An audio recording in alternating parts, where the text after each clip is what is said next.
नमस्कार, हम प्रतिमा। दोपहर 3 बजे के भोजपुरी समाचार में स्वागत बा। सबसे पहले प्रमुख समाचार। प्रतिनिधि सभा विघटन संबंधी सर्वोच्च अदालत में दायर भेल रिट पर सुनवाई जारी। बहस छोट करेला अधिवक्ता सबके प्रधान न्यायाधीश द्वारा आग्रह। पेट्रोलियम पदार्थ के दाम प्रति लीटर ₹2 के दर से बढ़ल। खाना पकाए वाला एलपी गैस के भाव यथावत। कुछ दिन एने घट रहल सोना के दाम फेरू बढ़ल।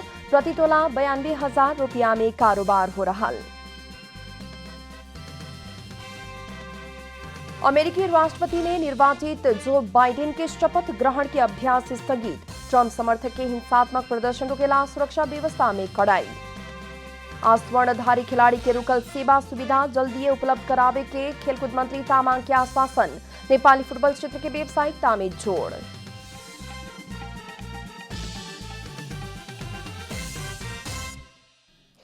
अब पूरा समाचार।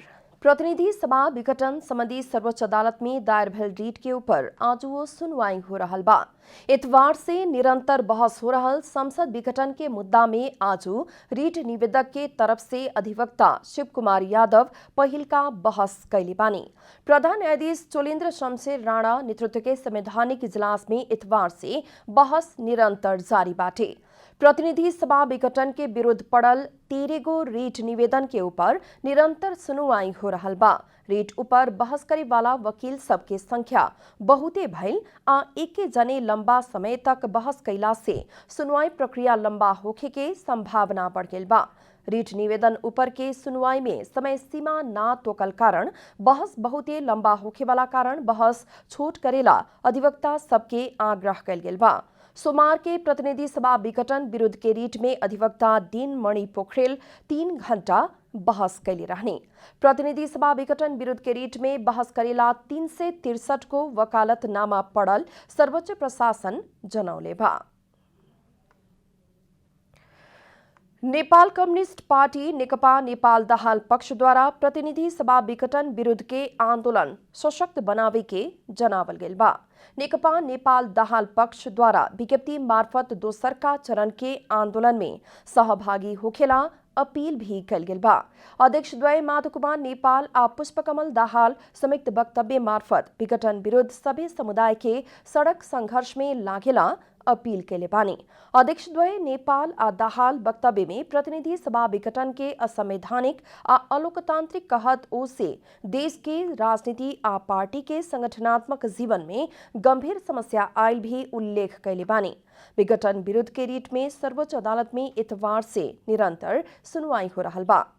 नेकपा नेपाल दाहाल पक्ष द्वारा सर्वोच्च से संविधान के अक्षर मूल मर्म आ भावना की गहराई से आत्मसात करत संविधान सम्मत फैसला ना करे तक संविधान कार्यान्वयन में अवरोध उत्पन्न होखे के जनावल गेल बा। राजनीतिक दल के नेता सब विगत के गलती कमजोरी के सही करत आत्मालोचना करत आगे बढ़े पड़े के नेपाल पक्ष के कहना बाटे। नेपाल ऑयल निगम पेट्रोल डीजल आ मट्टी तेल के दाम बढ़ौले बा। निगम द्वारा सोमवार के रात 12 बजे से लागू होके किस्म से प्रति लीटर ₹2 के दर से ईंधन के दाम बढ़ावल गयल है।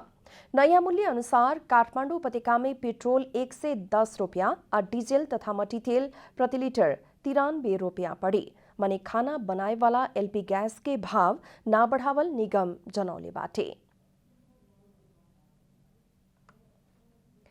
कृषि तथा पशुपक्षी विकास मंत्री पद्मा कुमारी अर्याल किसान के वर्गीकरण करके कृषि कार्यक्रम वितरण करे के बतौले बानी।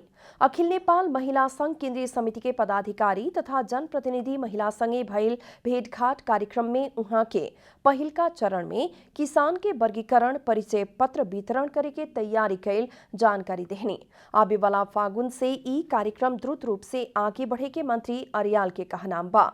उहाँ के किसान के हक हित खातिर स्थापना कैल गेल किसान आयोग के शक्तिशाली बनावे के भी बतौले बानी।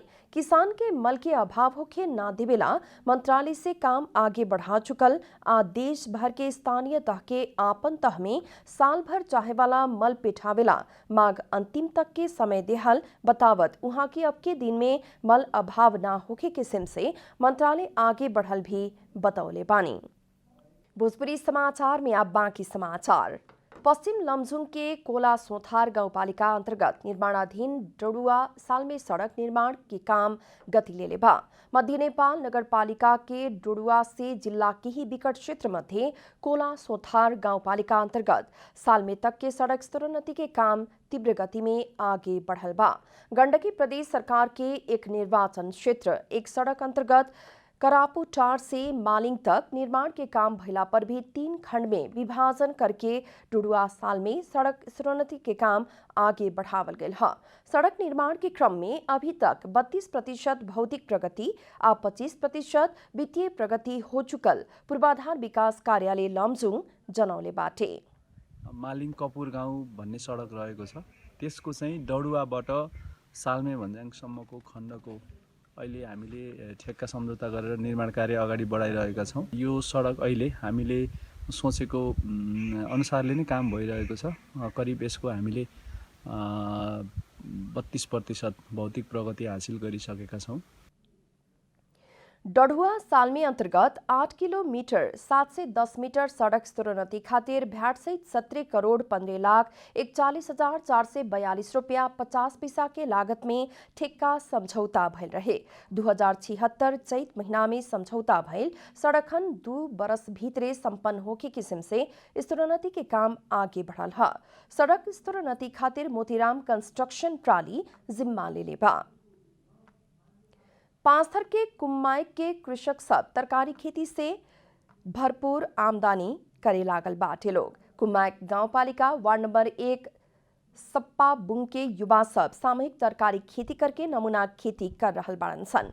युवा सब महीना के 80,000 रुपया तक आमदनी करेलन। लगभग 20-21 लाख पुगिसक्यो, तर अब चलिरहेछ। मासिक आमदानी 50,000 से 60,000 सम्म भइराखेको छ र वार्षिक त्यो अब हिसाब गरेर 50-60 हजार को हिसाब गर्दा आइहाल्छ हैन। पानी के अभाव खेप रहल सप्पा बुंग के नागरिक सब तमोर नदी से लिफ्ट प्रविधि में घर अंगना में पानी अला बाद तरकारी खेती में आत्मनिर्भर हो रहल बा। बनाएर हामीले उहाँहरूलाई 1 लाख बिरुवा उत्पादन गर्नको लागि गाउँ वडा कार्यालयसँग सम्झौता गरेर यही फर्ममा अहिले उत्पादनको अन्तिम तयारीमा छ। त्यो उत्पादन भइसकेपछि वैशाख जेठतिर हामी कृषकहरूलाई निशुल्क रूपमा अकबरे बिउ वितरण गर्ने कार्यक्रम समेत राखेका छौँ। युवा कृषक सब 22 लाख लगानी करके तेरे रोपनी में बेमौसमी तरकारी खेती करते आ रहल बा।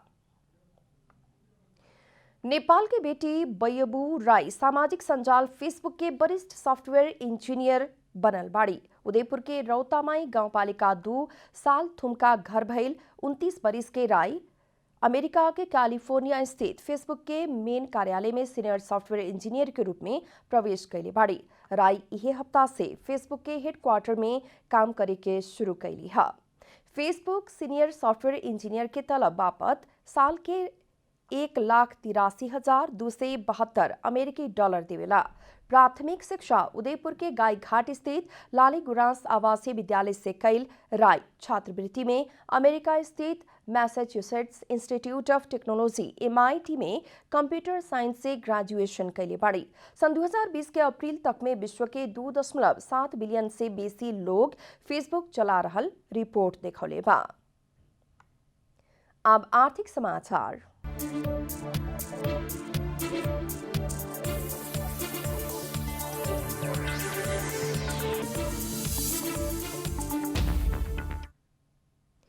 आज सोना के दाम तोला में 400 रुपया से बढ़ल बा। बाजार में छापा वाला सोना प्रति तोला 92,000 रुपया में कारोबार भइल नेपाल सुन चांदी व्यवसायी महासंघ जनौले बा।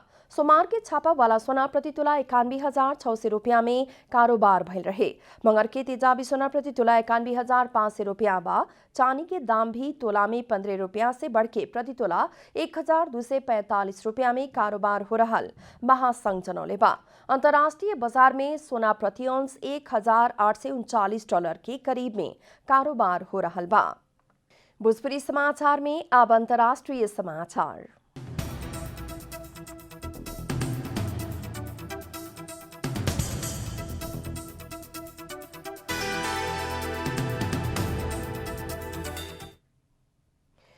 अमेरिका के राष्ट्रपति में निर्वाचित जो बाइडेन के शपथ ग्रहण के अभ्यास स्थगन कल गेल बा। सुरक्षा सतर्कता के बाद जो बाइडेन के शपथ ग्रहण समारोह के होखे से पहले ही वाशिंगटन डीसी स्थित कैपिटल कम्प्लेक्स बंद कैले बा। कैपिटल हिल स्थित अमेरिकी कांग्रेस नजदीके धुआं निकलल देखला बाद सुरक्षा सतर्कता बढ़ावल प्रहरी जनौले बा। राष्ट्रपति में निर्वाचित जो बाइडेन के जनवरी 20 तारीख में होखे लागल शपथ ग्रहण समारोह के अभ्यास चल रहल समय में नजदीके आगलागी भइल रहे। जनवरी 6 तारीख में राष्ट्रपति डोनाल्ड ट्रंप के समर्थक सब कैपिटल हिल में प्रवेश करके आक्रमण कैला बाद 5 जने के मृत्यु भइल रहे। कैपिटल हिल अमेरिकी कांग्रेस के घर है। अभी हजारों नेशनल गार्ड के कैपिटल हिल और वाशिंगटन डीसी में तैनात कल गेल बा, लेकिन नागरिक सब कौनो खतरा ना रहल अमेरिकी सरकारी अधिकारी से जनावल गेल बा। 20 जनवरी में अमेरिकी राष्ट्रपति में निर्वाचित जो बाइडेन आ उपराष्ट्रपति में निर्वाचित कमला हैरिस शपथ ग्रहण कर रहल बाटे लोग। समारोह के लक्षित करत ट्रंप समर्थक सब हिंसात्मक प्रदर्शन कर सके के कहत सचेत रहेला अमेरिकी संघीय अनुसंधान ब्यूरो इससे पहले भी चेतावनी दे चुकल बा। कुवैत के प्रधानमंत्री शेख सबाह खालिद अल हमद अल सबाह राजीनामा दिले बड़न। प्रधानमंत्री सबाह पद से राजीनामा दिहला संगे वर्तमान सरकार विघटन भइल बा। प्रधानमंत्री सबाह से देहल राजीनामा राजा शेख सवाफ अल अहमद अल जबर अल सबाह सोमवार के स्वीकृत कैले बानी। तत्कालीन दोसर मंत्री परिषद गठन करे के तैयारी हो रहल राजदरबार के अधिकारी सब जानकारी दिले बड़न।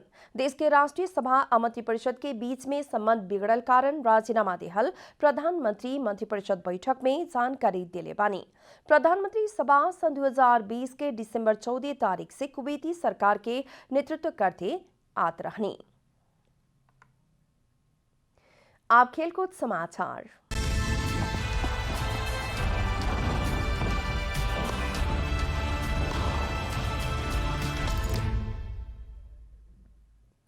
सरकार पदक विजेता खिलाड़ी सबके चालू आर्थिक बरस से रुकल सेवा सुविधा आ भत्ता जल्दी उपलब्ध करावे के आश्वासन दिले बा।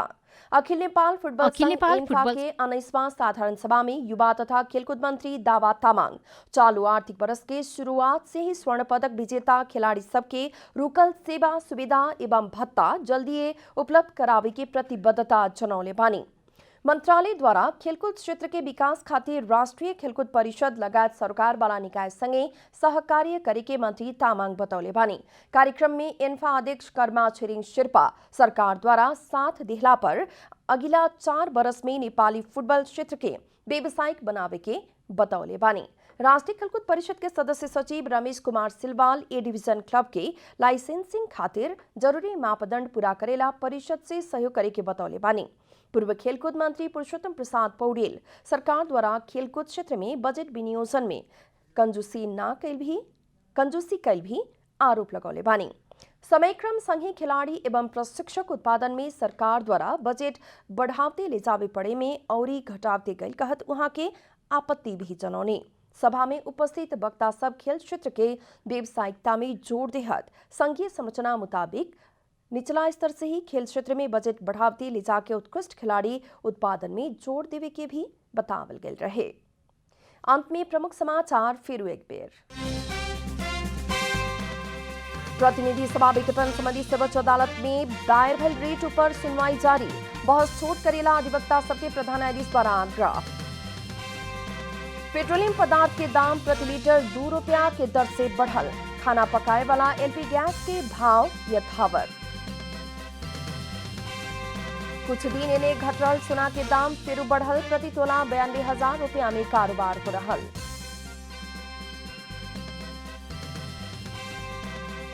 अमेरिकी राष्ट्रपति में निर्वाचित जो बाइडेन के शपथ ग्रहण के अभ्यास स्थगित। ट्रंप समर्थक के हिंसात्मक प्रदर्शन रोकेला सुरक्षा व्यवस्था में कड़ाई। स्वर्णधारी खिलाड़ी के रुकल सेवा सुविधा जल्दी उपलब्ध करावे के खेलकूद मंत्री तामाङ के आश्वासन। नेपाली फुटबल क्षेत्र के व्यावसायिकता में जोड़।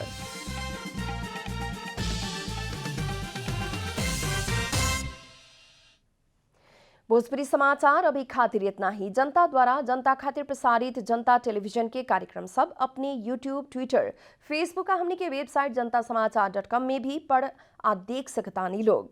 सूचना में अपने के सहभागिता, समय में समाचार, हमनी के प्रतिबद्धता। नमस्कार।